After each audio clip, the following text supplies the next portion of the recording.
ये कहानी है गुंजन सक्सेना की, द कारगिल गर्ल की।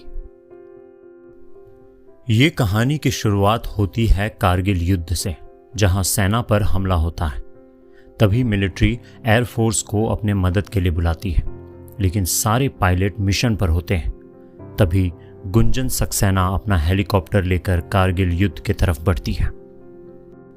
वहां से कहानी जाती है फ्लैशबैक में, जब गुंजन सक्सेना छोटी होती है और फ्लाइट से अपने घर जा रही होती है। उनका बड़ा मन होता है कि वो विंडो सीट पर बैठकर बाहर देख सके, मगर विंडो सीट पर उनका भाई बैठा होता है।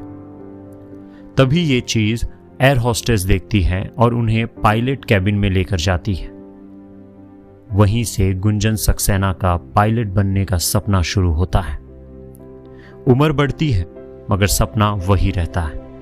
जब वो 10th में टॉप करती है और इस खुशी में उनके घर वाले सब पार्टी कर रहे होते हैं, तभी वो सबके सामने कहती है कि मुझे पायलट बनना है। और सब शॉक्ड हो जाते हैं, क्योंकि उस समय कोई लड़की ऐसे पायलट बनने के सपने नहीं देखा करती थी। कैसे ना कैसे करके वो प्राइवेट इंस्टीट्यूट में अपना रजिस्ट्रेशन करवाती है। तब पता चलता है कि मिनिमम एलिजिबिलिटी 12th है। जब वो 12th कर लेती है तब तक ग्रेजुएशन मिनिमम एलिजिबिलिटी हो जाता है। जब वो ग्रेजुएशन कर लेती है तब तक वो सपने की कीमत बहुत बढ़ जाती है। 10 लाख उसकी फीस होती है। ये सुनकर उनकी मम्मी और भाई, जिन्हें लगता है कि लड़की को पायलट नहीं बनना चाहिए, वो खुश हो जाते हैं, मगर उनके पिता थोड़े मायूस हो जाते हैं। कुछ दिन बाद उनके पिता एक न्यूज़पेपर गुंजन को दिखाते हैं, जिसमें Indian air force first women batch की शुरुआत कर रहा होता है। इस बैच के लिए गुंजन फॉर्म फिलअप करती है और एंट्रेंस एग्जाम देती है। पूरे बैच में सिर्फ गुंजन सक्सेना का ही सिलेक्शन होता है, मगर मेडिकल में 7 किलो ज़्यादा वजन और 1 कम इंच हाइट की वजह से वो रिजेक्ट हो जाती है।